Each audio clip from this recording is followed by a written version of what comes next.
आज शनि प्रदोष जीवन को सुख देने वाली, संतान समृद्धि वैभव देने वाली है। निवेदन है आपसे,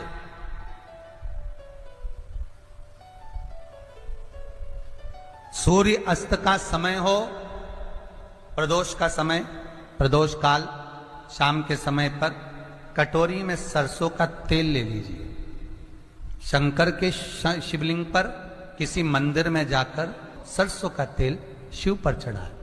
तेल चढ़ते समय शंकर के शिवलिंग पर त्रिपुंड बना दें। ये एक उंगली, चीटी उंगली के पास वाली उंगली शंकर के शिवलिंग पर टच कर कर रखें और अपनी मनोकामना पूर्ण कहें। बाबा विश्वनाथ पूरा करता है। भगवान शंकर के द्वार पर स्वयं शनि महाराज आज मिलने के लिए, और जितने ग्रह नष्ट देने वाले हैं, कारक ग्रह हों, बेकार वृत्ति वाले हों, वो सब आज शनि सबके दोष मिटा देता है। शंकर भगवान के मंदिर में आज शनि प्रदोष के दिन, मंदिर में नहीं तो घर में अगर शंकर का शिवलिंग है तो एक दिया अवश्य लगाओ। शनि महाराज जीवन का सुख प्रदान करेंगे, आनंद। शनि प्रदोष, मान लो कोई व्यक्ति पैसे खाकर चले गया, नहीं दे रहा है, तो शास्त्र कह रहा है भगवान शंकर के मंदिर में शमी का पत्र, शमी का पत्ता, शमी पत्र, शंकर के मंदिर में काली तिल्ली के साथ में शमी पत्र, शनि प्रदोष सुख का देने। स्वयं शंकर को प्रिय है प्रदोष का व्रत, इसलिए निवेदन है बन सके व्रत करते हुए भगवान शंकर का अनुमोदन करें, जीवन को सार्थक बनाएं। भगवान शिव का स्मरण करते हैं, आनंद करते हैं। शंकर सुख की दैनी है, शिव आनंद के देनी है। ये प्रदोष व्रत होता क्या है? प्रदोष व्रत का महत्व क्या है? शिव महापुराण की कथा कहती है शंकर भगवान का प्रदोष का व्रत, अर्थात चंद्रदेव को जो क्षय रोग हो गया, बीमार पड़ गए, शरीर गलकर नीचे गिरने लगा, तब देव ऋषि नारद ने भगवान चंद्र को शंकर भगवान के पूजन का विधान बताया। और पूजन करते करते त्रयोदशी तिथि आ गई, जिस त्रयोदशी के दिन चंद्रदेव ने सुबह से शाम तक कुछ नहीं खाया। शाम के समय सूर्य अस्त के पहले चंद्रदेव ने स्नान किया, श्वेत वस्त्र धारण करे, और श्वेत वस्त्र धारण कर कर चंद्रदेव शंकर के शिवलिंग की पूजन करने बैठ गए। शंकर भगवान के शिवलिंग की पूजन जब चंद्रदेव ने करी, हाथ में अक्षत लेकर चंद्रदेव ने शंकर को समर्पित करे, ओम उमापति नमः कहकर जब चंद्रदेव ने शिव को समर्पित करे, भगवान शंकर त्रयोदशी के दिन प्रदोष समय में, प्रदोष काल में प्रकट हो गए और प्रकट होकर बोले, ऐ चंद्र, तुमने आज मेरा अनुरोधन किया है, आज मेरा स्मरण किया है, जाओ आज त्रयोदशी के दिन प्रदोष काल में मैं तुम्हारे शरीर को स्वस्थ करता हूं। तब से ये प्रदोष व्रत प्रारंभ हुआ है महाराज। किसने करा है प्रदोष व्रत? भगवान विष्णु ने करा था। जब घोड़े का मुंह लगा, हयग्रीव अवतार, लक्ष्मी जी हंस दी थी तो घोड़े का मुंह भगवान विष्णु का लगा, तब भगवान विष्णु ने प्रदोष व्रत करा था। भगवान विष्णु प्रदोष व्रत 11, 26 एक प्रदोष का महत्व, एक एक प्रदोष शंकर भगवान का मिलन बिंदु है प्रदोष। अभी अपन आगे सुनेंगे शनि प्रदोष की भी महत्वता। प्रयास करना, जब जब जिस महीने में जो प्रदोष पड़ा करे, जब प्रदोष पड़े, बन सके 1 बेलपत्र, बन सके 5 बेलपत्र, शमी पत्र, हरे मुंह, हरा मुंह, बेलपत्र, एक कलश के अंदर थोड़ा सा पानी लेकर 1 बेलपत्र, हरा मूंग, शमी पत्र डालकर और उसमें थोड़ा सा गुड़ डालकर भगवान शिव का स्मरण कर कर प्रदोष काल में, मान लो कोई काम आपका बहुत जरूरी है, बहुत दिनों से अब थक गए हैं, नहीं हो रहा, कर्जा बढ़ रहा है, धन नहीं आ रहा, व्यापार नहीं चढ़ रहा, या कोई समस्या बहुत प्रबल है, कोई एग्जाम में बैठ रहे हो नहीं हो रहा, परीक्षा भी दे दी है, रिजल्ट आने ही वाला है, तो भी प्रदोष काल में, प्रदोष के समय वो जल, मूंग, समीपत्र और बेलपत्र और गुड़ का शंकर के शिवलिंग को समर्पित करना प्रारंभ कर दो। 2 या 3 प्रदोष करोगे, बाबा आपकी मनोकामना शीघ्र पूर्ण कर देगा। 2 या 3 करो, बाबा करेगा, होता है। तो प्रदोष व्रत का नियम जो आप ले रहे हैं, प्रदोष व्रत को जो आप श्रवण कर रहे हैं, उसको जरा ध्यान से सुनिएगा। सबसे पहले स्नान ब्रह्म मुहूर्त का, सुबह का, उसके बाद में फिर आसन पर बैठकर भगवान की भक्ति को धारण करना, शंकर का अनुमोदन करना, शिव भक्ति में डूबे रहना, शंकर का स्मरण करना, शंकर के नाम का स्मरण करते रहना। ये प्रदोष का मूल तत्व। महाराज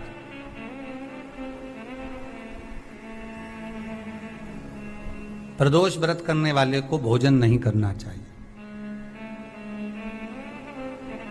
ध्यान दीजिएगा।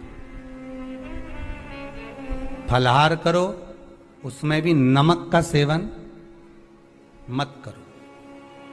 प्रदोष व्रत में नमक का सेवन वर्जित होता है। कारण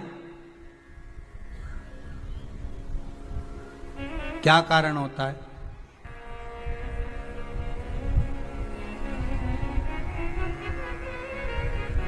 पूजन करें प्रदोष काल में, शिव की आराधना करें,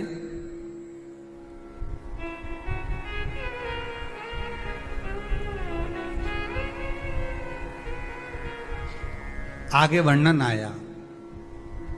प्रदोष व्रत करने वाले को प्रदोष के दिन प्रयास करना चाहिए कि रात्रि के समय पर आधा घंटा, 10 मिनट, 20 मिनट जागरण करे। जागरण मतलब थोड़ा भगवान का भजन कर ले। भले 4-5 माताएं इकट्ठी नहीं हो तो अपन अकेले ही कर लो। अपन अकेले कम है क्या भाई? अपन कम पढ़े, आराधना अकेले भी करो, जागरण करो। जब आपकी 11 प्रदोष हो जाए, 26 प्रदोष हो जाए, तब उद्यापन करो। उद्यापन 2 ब्राह्मणों को जोड़े से बुलाओ, ब्राह्मणों को जोड़े से बुलाकर उनके चरणों की पूजन कर कर, आराधना कर कर, सुंदर मंडप तैयार कर कर भगवान का, उसमें सुंदर रंगोली डालकर, मंडल बनवाकर पूजन करो शंकर भगवान की प्रदोष का। एक दिन पहले गणेश की आराधना करो, पूजन करो, और प्रदोष वाले दिन जो मंडल बनाए हैं पूजन अर्चना करने के लिए, जो स्थान दिया है, उसकी आराधना करो। खीर की आहुतियां दीजिए 108 बार। जो ब्राह्मण आए उनके माध्यम से मंत्रों द्वारा पूजन कराकर खीर की आहुतियां दीजिए शिव नाम। महाराज फिर ब्राह्मणों को जोड़े से भोजन कराकर, चरणों को नमन कर कर, दक्षिणा प्रदान कर कर, निवेदन कर कर ब्राह्मणों से कहें, हे ब्राह्मण देवता, आप हमें आशीर्वाद प्रदान करें कि जिस प्रदोष का हमने व्रत किया है, उस व्रत का पुण्य फल हमें प्राप्त हो। ऐसा ब्राह्मण चरण को नमन कर कर, प्रणाम कर कर उनसे अपने मस्तक पर अक्षत छुड़वाएं। फिर नमन कर कर, भोजन कराकर विदा करें। शाम को भगवान का जागरण करें। ऐसे प्रदोष व्रत का उद्यापन कर अपने जीवन को सार्थक बनाएं। ऐसा सुंदर प्रदोष व्रत का व्याख्यान वर्णन स्कंद पुराण में कर। अगर किसी व्यक्ति के जीवन में खो गया, कर्जे में डूब गया, कर्जा बहुत हो गया, पैसा चले गया, गाड़ी चली गई, मकान चले गया, सब गिरवे रखा गया, सब कुछ समाप्त हो गया, उसको प्रत्येक प्रदोष को, प्रत्येक अमावस्या को घी का दीप किसी भी पेड़ के नीचे ये 5 वृक्ष बताए हैं पितृभाव के, उन 5 वृक्ष में से कहीं पर भी बड़, पीपल, आंवला, शमी, बेलपत्र आदि 5 वृक्ष में से किसी भी वृक्ष के नीचे प्रज्वलित करे और काम ना करे, उसका कर्जा चूकता ही है, चूकता। प्रदोष का नियम बना लो। शिव जी के शिवलिंग पर 5 जगह पर त्रिपुंड लगाना चंदन का, समझेंगे अच्छे से। ये शिव जी का शिवलिंग है, ये जलाधारी है, ये गणेश जी का स्थान, कार्तिकेय का स्थान, बीच में अशोक सुंदरी का स्थान। शिव जी के ऊपर जो बूंद बूंद पानी जलाधारी में से टपकता है वो शिव जी की 5 लड़कियां, नाम बोलेंगे साथ में, जया, विषहरा, श्यामली बारी, दौतली, देव। शिव जी की 5 बेटियां। शिवलिंग में अगर आपने, डॉक्टर ने कहा कि बहुत बड़ी बीमारी है, तकलीफ है, 5 स्थान पर त्रिपुंड लगाना प्रारंभ करो। पहला, दूसरा, तीसरा, चौथा, 5वां, अर्थात शिवलिंग के कहीं पर भी भाग पर आप अगर 4 स्थान पर नीचे भी लगाएं और 1 स्थान पर ऊपर भी लगाएं, शिवलिंग के किसी भी भाग पर 5 जगह पर चंदन का लेपन करना प्रारंभ करो। उसी चंदन के भाग में से 5 जगह का नमः शिवाय बोलकर थोड़ा सा चंदन लेकर आइए, कंठ पर और वक्षस्थल अर्थात हृदय पर उसको लगाना प्रारंभ करो। धीरे धीरे धीरे धीरे रोग कंट्रोल में आएगा और दुख मिटना प्रारंभ हो जाएगा। दुख मिटना। शिव जी के पंचानंद मुख से पंचाक्षर मंत्र प्रगटा है। कौन सा मंत्र है? सब बोलिए, नमः नमः। डॉक्टर कह दिया बहुत बड़ी बीमारी आ गई, तकलीफ आ गया, रोग आ गया, कष्ट, हम तो कहेंगे शिव पर भरोसा करो। शिवलिंग के 5 स्थान कोई से भी आप चुन लीजिए। 5 स्थान, 1 2 3 4 ऊपर लगा दिया 5, और अगर 5 स्थान नीचे ही लगा रहे हो तो भी 5। कोई भी शिवलिंग में 5 स्थान पर चंदन लगाना प्रारंभ करिए। उस चंदन का भाग नमः शिवाय, नमः शिवाय, नमः शिवाय, नमः शिवाय, नमः शिवाय कहकर थोड़ा सा लाकर हृदय पर, कंठ पर वो चंदन को लगाइए। प्रदोष के दिन ये नियम करेंगे। प्रदोष से अगले प्रदोष तक जो चंदन लेकर आए उसमें पानी डालकर रखना, उसको रोज प्रतिदिन लगाना। फिर अगला प्रदोष आएगा, फिर वो चंदन तैयार करना, फिर अगला प्रदोष आएगा। ऐसे अगर 24 प्रदोष आपने पूर्ण कर लिए तो बाबा की कृपा से रोग धीरे धीरे पूरा समाप्त हो जाएगा और शिव कृपा होगा। एक निवेदन आप सबसे, ध्यान करिएगा। सब जगह भटक लिए, सारी दुनिया में जाकर बोलिया है, जगह जगह जाकर प्रार्थना कर ली, निवेदन कर लिया, तो भी तुम्हारा अगर कोई काम ना बने तब एक काम जरूर करना। 1 बेलपत्र, 1 शमी पत्र, 1 कनेर का फूल देवाधिदेव महादेव को प्रत्येक प्रदोष के दिन शिवजी को जल चढ़ाकर समर्पित करना प्रारंभ कर दो।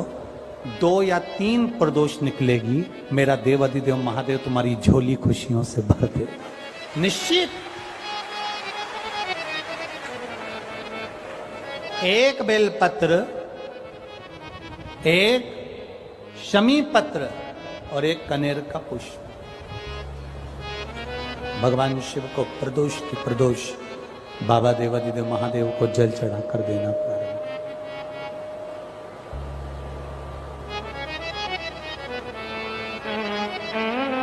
आप दीजिए, वो स्वीकार करेगा।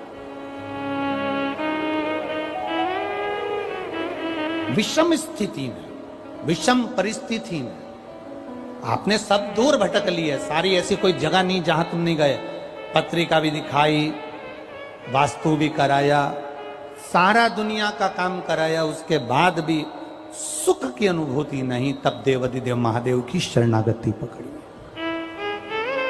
अपने भजन के बल को बढ़ाओ, राम नाम, कृष्ण नाम, शिव नाम, जो नाम तुम जपते हो उसको बढ़ाने का प्रयास करिए।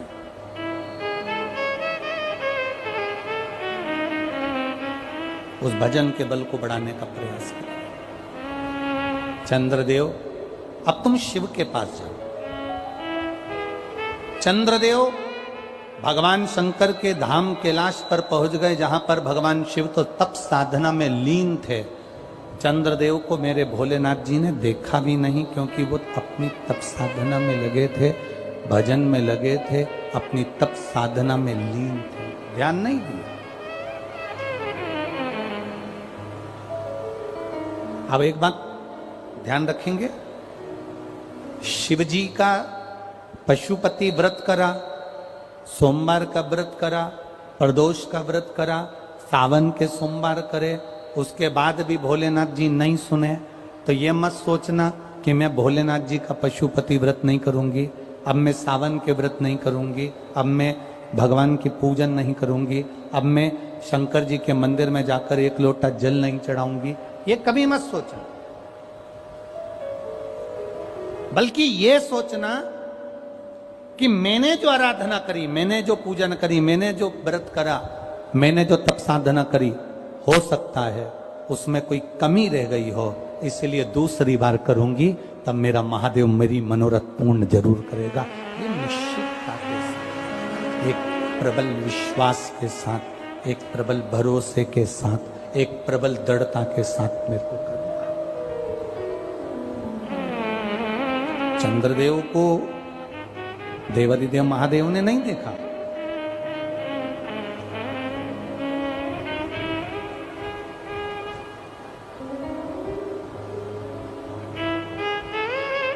शिवजी ने चंद्रदेव को नहीं देखा, क्योंकि वो तो तप साधना में लगे हुए हैं। कोई तुमसे आकर कह दे कि शंकर भगवान को 50 किलो दूध चढ़ाओगे तो शंकर भगवान प्रसन्न होंगे, तो समझ लेना कि पक्का झूठ बोल रहा है। क्योंकि शिव महापुराण की कथा कहती है, गौ माता का एक छोटी सी चम्मच से भी आधा चम्मच, आधी चम्मच का भी आधा चम्मच, एक बूंद दूध भी गौ माता का, देसी गाय का जल में मिलाकर अगर शिव जी को समर्पित कर दोगे तो मेरा महादेव प्रसन्न हो जाता है। यह जरूरी नहीं कि 50 लीटर चढ़ाओगे, 100 लीटर चढ़ाओगे, 51 लीटर चढ़ाओगे, 108 लीटर चढ़ाओगे तो महादेव प्रसन्न होगा। ना ना ना, शंकर भगवान को रिझाने के लिए तुमको बहुत कीमती शिला की जरूरत नहीं पड़ती। भगवान शंकर को रिझाने के लिए बहुत कीमती पत्थर पाषाण की जरूरत नहीं पड़ती। भगवान शंकर को रिझाने के लिए सोने के आभूषण की जरूरत नहीं पड़ती। भगवान शंकर को रिझाने के लिए तो तुम किसी भी बगीचे की एक मुट्ठी मिट्टी को उठा लो, उसको उसन लो और उसका शिवलिंग बनाकर पूजन कर लो। मेरा महादेव 12 ज्योतिर्लिंग के बराबर स्वीकार कर लेता है। प्रदोष का दिन, प्रदोष काल का समय, भगवान शंकर प्रदोष के दिन, प्रदोष काल में अपने भक्तों के घर पर नंदी के कान में जो बोल कर जाता है, शिवजी नंदी पर बैठकर उस भक्त के दरवाजे पर उसका कल्याण करने के लिए प्रदोष के दिन, प्रदोष काल में पहुंचते हैं। हर हर प्रदोष के दिन, प्रदोष काल में देवादिदेव महादेव उस शंकर के भक्त के घर जाते हैं, जो भगवान नंदीश्वर के कान में कहकर जाता। नंदी के कान में जिसने कहा,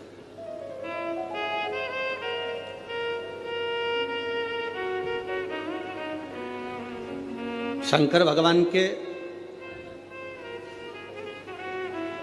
इस शिवलिंग का स्मरण आप करेंगे। बीच में जो एक मोटी सी लाइन होती है, इसको अशोक सुंदरी कहते हैं। सब लोग दर्शन करें, जम के बोलो जरा, करें। अशोक सुंदरी की जगह जहां पूरी हो जाती है, उसके बीच में शिवलिंग और उसके बीच में थोड़ी सी जगह खाली आती है। करें दर्शन। समझना जरा बहुत अच्छे से। जैसे ये अशोक सुंदरी की जगह है, हम निवेदन करेंगे आस्था चैनल वालों से भी और एलईडी वाले भी, जिन जिनको एलईडी पर आप दर्शन करा रहे हैं वो पूरी तरह से कराएं। गणेश जी का स्थान, षडानंद कार्तिकेय का स्थान, अशोक सुंदरी का स्थान बीच में। अशोक सुंदरी का जो स्थान पूरा हो जाता है, वहां से लेकर शिवलिंग के बीच में खाली जगह आती है। करें दर्शन आप लोगों ने, खाली जगह आती है।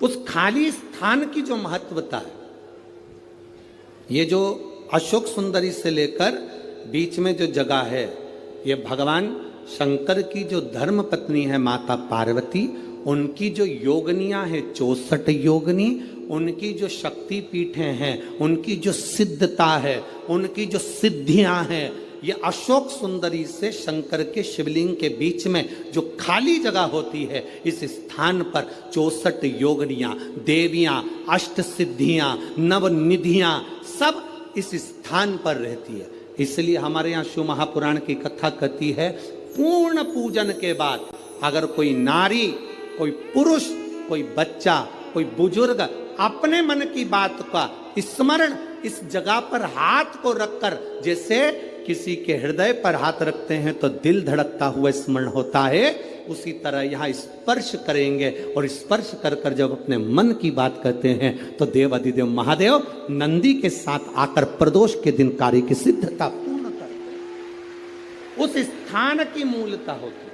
वो स्थान समझ में आएगी ना जगह। अरे बोलो तो जम के, नहीं समझ में आई हो तो एक बार फिर वापिस समझ लीजिए, फिर समझोगा।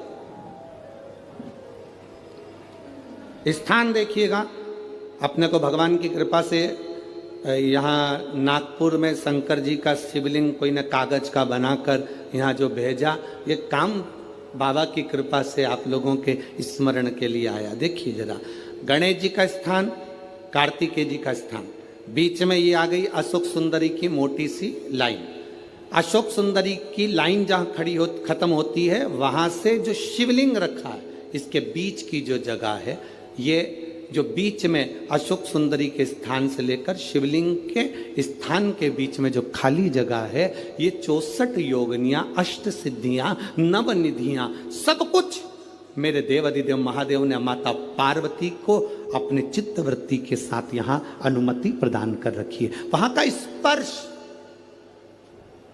वहां का मात्र स्पर्श और हमारे दिल की बात, शंभो शरणे पड़ी मांगू घड़ी रे दुख काटो दया करी ने दर्शन। उस स्थान का स्पर्श हमें सुख देता, स्थान का स्पर्श।